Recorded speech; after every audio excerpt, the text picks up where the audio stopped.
네, 오늘 사도행전 26장에 나타나는 이 재판은 바울이 그 유대 땅 그리고 팔레스타인 땅에 와서 5번째 이 재판에 서는 것입니다.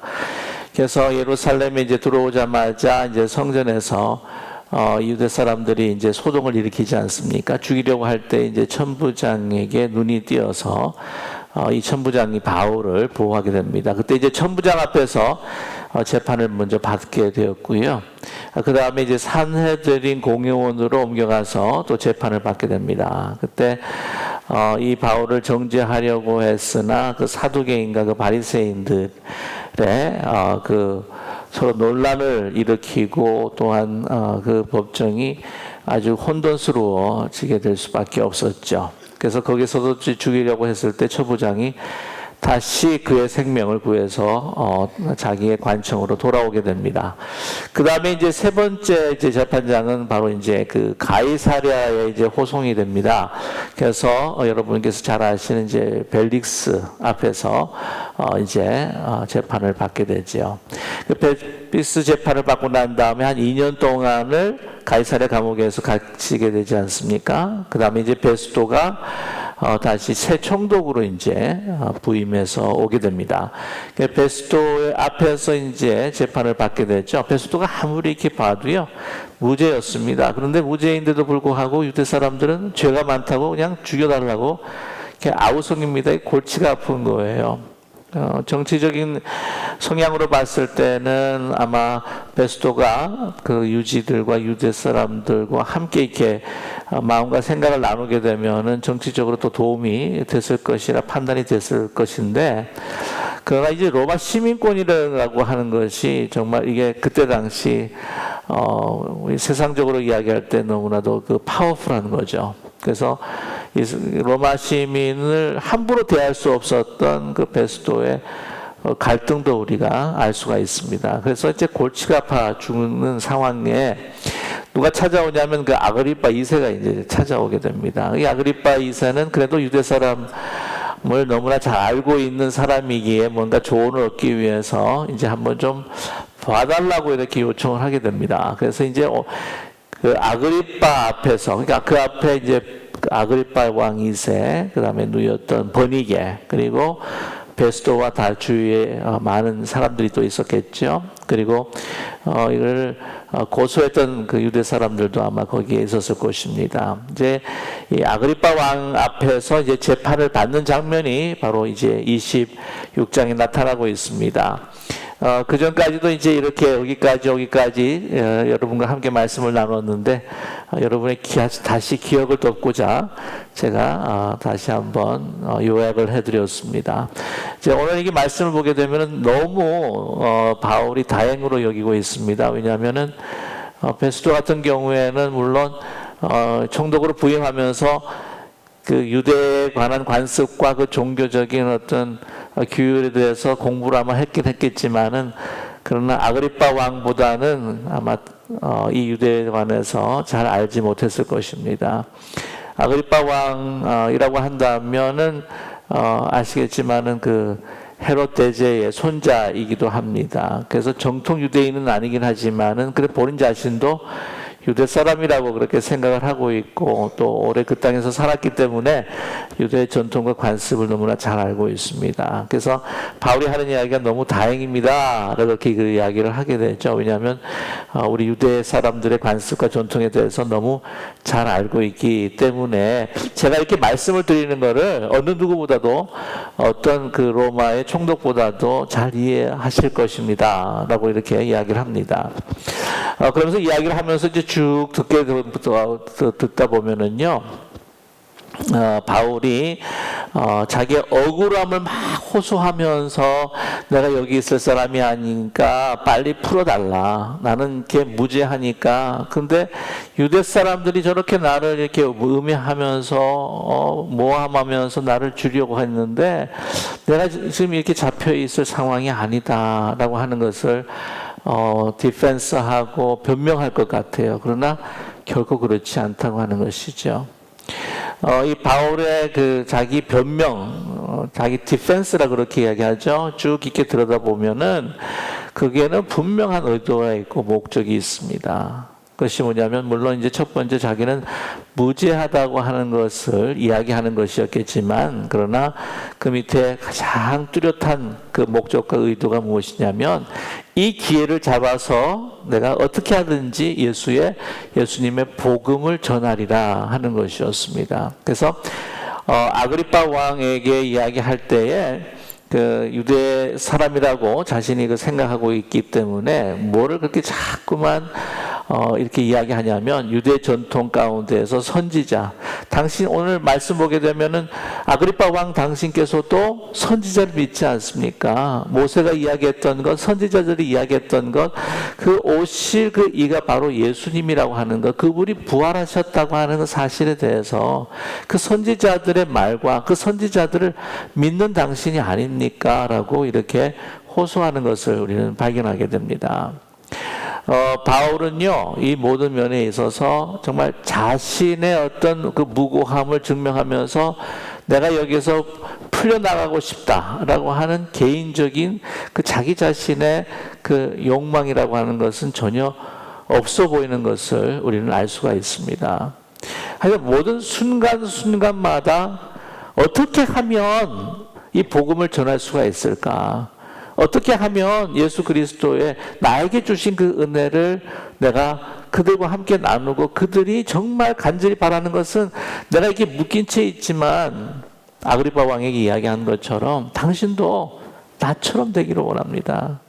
내가 잘났다고 이야기하는 것이 아니에요. 내가 얼마나 율법으로 깨끗한 자라고 하는 것을 닮으라고 하는 것이 결코 아닙니다. 오늘 이 말씀을 쭉 우리가 그의 증거를 듣게 되면은 다메섹 도상에서 내가 어떻게 변했느냐, 그 전의 모습과 그의 후의 모습, 아주 극명하게 다른 모습을 아그리빠에게 전하면서 내가 이렇게 참 못된 사람인데, 내가 이렇게 참 잔인한 사람이었는데, 하나님의 일을, 이름으로 하나님의 일을 한다고 그렇게 생각했지만, 그러나 하나님을 핍박하고 예수님을 핍박했던 사람인데, 내가 주님을 만나고 이렇게 변했는데, 당신도 나처럼 이렇게 변하기를 원합니다. 라고 하는 호소입니다. 그래서, 이러한 그 증거가 참 이 바울뿐만 아니라 우리의 삶에도 사실 나타나지 않습니까? 우리가 예수님 만나기 전에 정말 예수님의 그 은혜가 무엇인지 깨닫기 전과 그 깨닫고 난 다음에 우리의 삶의 변화가 정말 극명하게 뚜렷하게 나타나면서 이 은혜가 정말 당신에게 임하기를 원합니다. 이 은혜가 당신에게도 임하여서 당신이 변하여 정말 주님 앞에 돌아오고 회개하고 돌아온 역사가 있어서 영생과 부활을 정말 얻을 수 있는 당신의 삶이 되기를 원합니다. 가정이 되기를 원합니다. 그것이 사실 전도가 아니겠습니까? 그죠?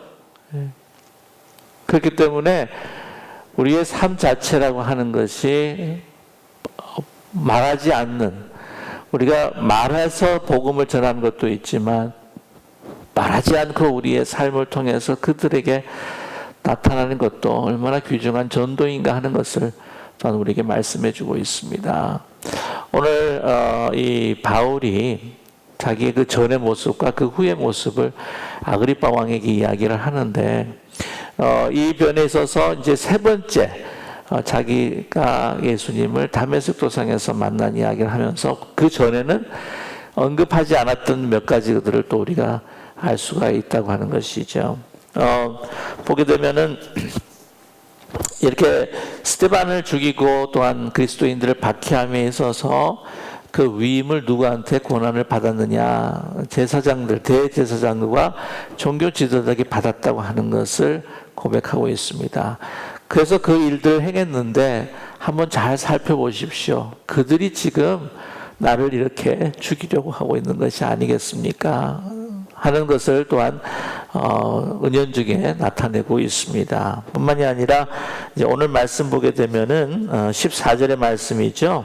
우리가 그 다 땅에 엎드려짐에 내가 소리를 들으니 히브리 말로 이르되 사울아 사울아 내가 어찌하여 나를 박해하느냐, 가시채 빗발질하기가 내게 고생이니라 라고 이렇게 그가 증거하고 있습니다. 여기서 보게 되면 가시채 뒷발질하기가 너에게 고생이라 그렇게 이야기하는데, 당시 헬라 사람에게나 또 유대 사람들에게 그 공통적인 그 삶의 경험을 이야기하고 있는 것입니다. 보통 말이나 소를 길들여서 짐을 끌게 하거나 아니면은 이 경작을 시키지 않습니까? 그랬을 때에 그 가운데 조금이 못된 짐승들이 있어요. 그러니까 완전히 길들여지지 않은 그런 못된 말이나 못된 소가 가다가 심술을 부리는 거죠. 그래서 뒤에 오는 그 주인을 갖다가 뒷발길질을 해가지고는 고통을 주고 곤경에 빠지게 하려고 하는 그런 짐승들이 가끔 있었다고 합니다. 그래서 어떻게 하냐면 이 가시채라고 해서 그 가시나무 가시 덤불로 이렇게 만들어지면 이렇게 그 둥글둥글하게 이제 만들어지잖아요. 보통 왜 서부극이나 이게 황해 무법자 같은 게 보게 되면은 이 가시나무 덩굴이 생겨가지고 바람이 불면 둘둘둘둘 하고 이렇게 돌아다니지 않습니까? 그것도 이제 팔레스타인 이스라엘 땅에 그런 것이 있었다고 하는 거죠. 그래서 그 뒤에다가 이렇게 놓는 거예요. 그러면은 그 소나 말들이 뒷발질하기 위해서 탁 뒷발질하면 그 놓여있는 그 가시채를 갖다가 치게 되는 거죠. 그러니까 누가 아픈 거예요? 자기가 아픈 겁니다. 너 왜 너 자신을 그렇게 고통스럽게 하느냐? 나를 아프게 하는 것뿐만 아니라 그건 결국에 궁극적으로 너를 아프게 하는 것이라 마찬가지다. 너 왜 자신을 해하고 있느냐라고 하는 예수님의 음성을 들었다고 하는 것이죠. 이 말씀은 내가 그들에게 행했던 것을 당신네들도 사실은 지금 나에게 행하는 것이고, 또한 그리스도인들에게, 예수님을 따르는 사람들에게 하는 그 행동이 바로 당신 자신들에게 하는 것입니다. 그러나 오늘 이 말씀을 보게 되면은요, 이 바울 안에는 어떻게 하든지 주님을 전해야겠다고 하는 분명한 목적과 의식이 있기 때문에 거기에 어떤 상처나 분노나 화가 보이지 않는다고 하는 것을 우리는 알 수가 있습니다. 그 재판장에 있는 사람들 보게 되면, 하나님의 눈을 보게 되면 다 불의한 사람들이에요. 베스토뿐만이 아니죠. 아그리파 왕, 또한 이 버니게라고 하는 그 여인을 등장시키는 것은 얼마나 이 아그리파 왕이라고 하는 지금 재판장으로 서 있는 그 사람이 얼마나 불의한 사람인가 하는 것을 나타내고자 하는 것이었습니다. 그 주위에 죽이려고 하고 있던 그 정말 그 살기가 등등한 그 유대인들, 그 법정에 바울을 제외하고 그 법정에 서 있는 사람들은 참 아이러니하게도요, 재판을 받아야 할 사람들이지, 하나님의 심판을 받아야 할 사람들이지, 지금 재판을 주도해야 할 사람들이 결코 아니라고 하는 것을 그도 알고 있고 우리도 알 수가 있습니다. 그럼에도 불구하고 너무 억울해서 가슴 답답해서 막 눈물을 흘리며 뭐 야단을 치면서 뭐 그런 모습, 그 바울의 모습이 보이지를 않아요. 뭐냐면 분명한 하나님의 사명의식을 갖고 있기 때문입니다. 오늘 말씀을 보게 되면 20절의 말씀이에요. 우리 한번 같이 한번 읽겠습니다. 먼저 다메섹과 예루살렘에 있는 사람과 유대 온 땅과 이방인까지 회개하고 하나님께 돌아와서 회개에 합당한 일을 하라 전함으로, 그걸 전했다고 하는 거죠. 왜냐하면 그것이 예수님께서 그에게 주신 사명이었기 때문입니다. 그런데 왜 그 사람들을 보면서 그 사명을 받을 뿐만 아니라 이 바울에게는요, 영적인 눈이 있어요. 그 영적인 눈이 어떤 눈인가 하는 것을 18절에 말씀하고 있는데, 18절도 우리가 함께 같이 읽겠습니다. 그 눈을 뜨게 하여 어둠에서 빛으로 사단의 권세에서 하나님에게 돌아오게 하고 제사함과 나를 믿어 거룩하게 된 무리 가운데 기업을 얻게 하려 하나이다. 여러분, 당신들이 지금 보면 사단의 권세에 눌려 있는 것이다. 어둠 속에 있는 것이다. 이게 불쌍히 여기는 마음이죠. 높은 자나 낮은 자에게 이 말씀을 전하라고 하는 그 분명한 사명이 있고, 이런 영적인 눈과 또한 의식이 있기 때문에 이 상황에 있다고 할지라도 그는 어떻게 하면 하나님께 주신 사명으로 그들을 어둠에서 빛으로 이끌어낼 수 있을까? 그 생각밖에 없는 것입니다. 그렇기 때문에 오늘 말씀 보게 되면 베스도가요, 뭐라고 이야기합니까? 미쳤다. 네가 여러 가지 학문을 하더니 너는 미쳤구나. 24절에 바울이 같이 변명하며 베스도가 크게 소리내어 이르되 바울아 내가 미쳤도다. 내 많은 학문이 너를 미치게 한다. 그가 미친 이유는 바로 성령의 역사와 하나님의 은혜로 인하여서 미쳐 있는 것입니다. 이 미쳤다고 하는 것은 나쁜 의미가 결코 아니에요. 이것은 좋은 의미입니다. 이 나쁜 것에 미친 것을 주로 이제 중독이라 그러죠. 근데 이제 중독에 걸린 사람들 보게 되면은요, 그것을 뭐 해야지, 하지 않으면 못 견뎌서 이제 그 당시에 딱 하잖아요. 그럼 그 순간은 기쁨이 오는데 그것을 딱 지나고 나면 뭐가 옵니까? 후회가 오는 거예요. 후회가. 그러면서 내가 어떻게 하든지 내가 그거를 안 해야겠다고 그렇게 고민하면서 갈등하다가 또 어쩔 수 없어 가지고는 막 이렇게 부르르 떨면서 소위 말하는 금단 현상이라고 그러죠. 육체적인 금단뿐만 아니라 정신적인 영적인 금단 현상들이 오지 않습니까? 그럼 그것을 행해요. 어쩔 수 없이. 그리고 그때 잠시 어떤 기쁨이 있어요. 그러나 그걸 딱 지나면 그냥 허무해지는 거예요. 그러나 우리가 선한 것, 진정 영원한 것에 정말 예수에 미치고 복음에 미치면 미칠수록 어떻게 해요? 우리에게 주어지는 감동과 기쁨은 영원하다고 하는 것을 믿는 우리 모두가 되기를 간절히 소망합니다. 네. 이 헬란 말로 마니엔이라고 하는 말을 써요. 이 미쳤다. 그랬을 때 거기서 이제 그래서부터 이제 말이 마니아 아시죠? 마니아. 예.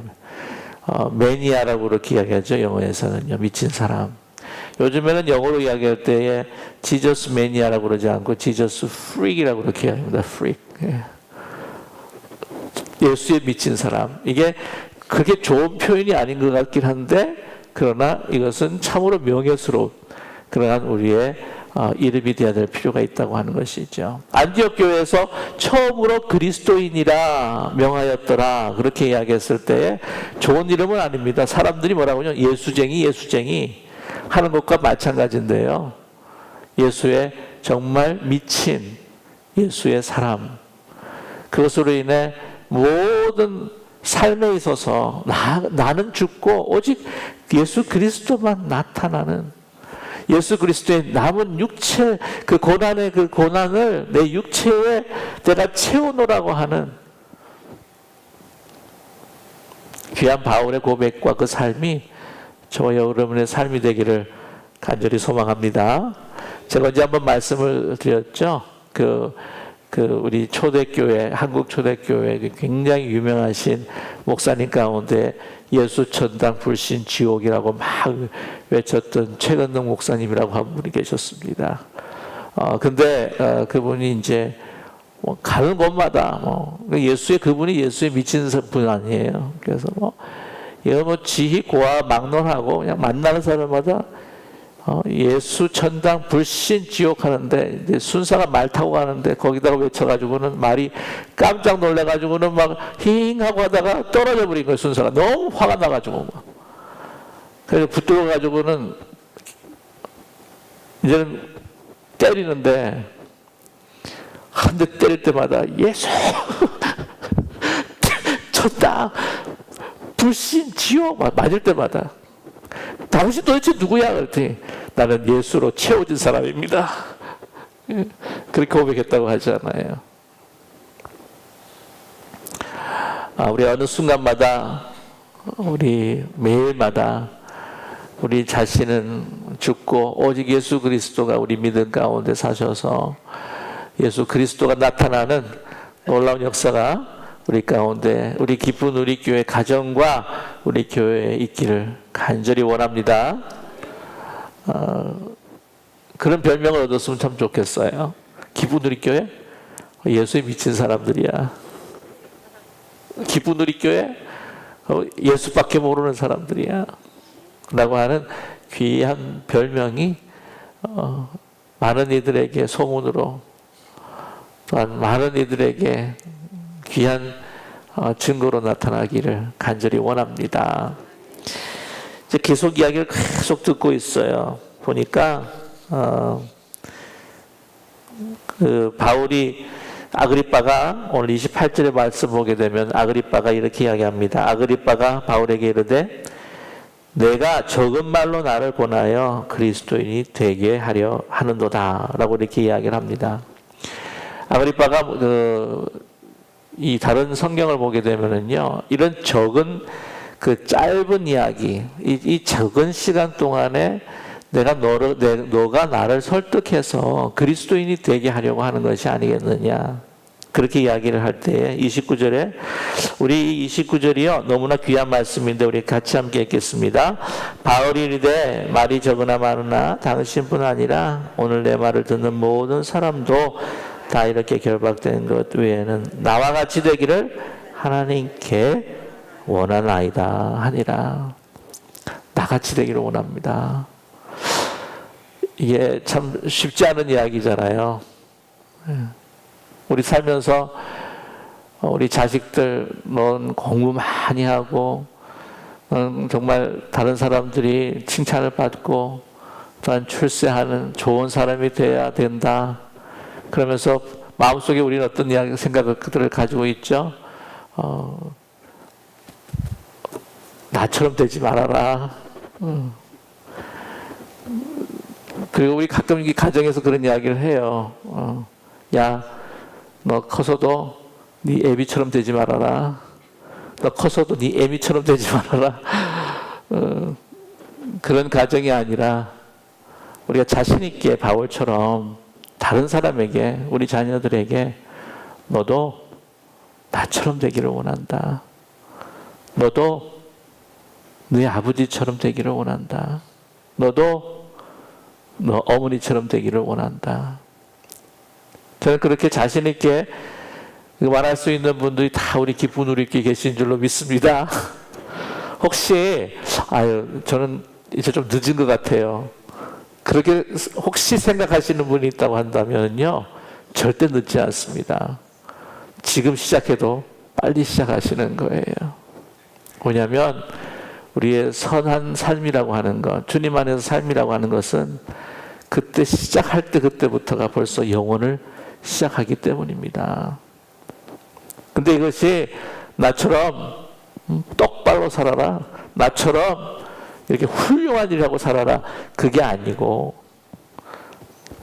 그 전에도 말씀을 드렸던 것처럼 내가 참 부족한 사람이고 미흡한 사람인데 정말 하나님의 그 강권적인, 정말 하늘에서 내리신 그 은혜, 그 강권적인 은혜를 받아서 너도 주님 안에서 매일매일 변화되는 삶을 살아가기를 바란다 라고 하는 그런 귀한 우리 신앙의 그 유산과 우리 부모님으로서 또 우리 어르신으로서 그런 귀한 그 신앙의 말씀을 우리 다음 세대들에게, 또한 우리 자녀들에게 나누어주고 권면할 수 있는 우리 모두가 되기를 간절히 소망합니다.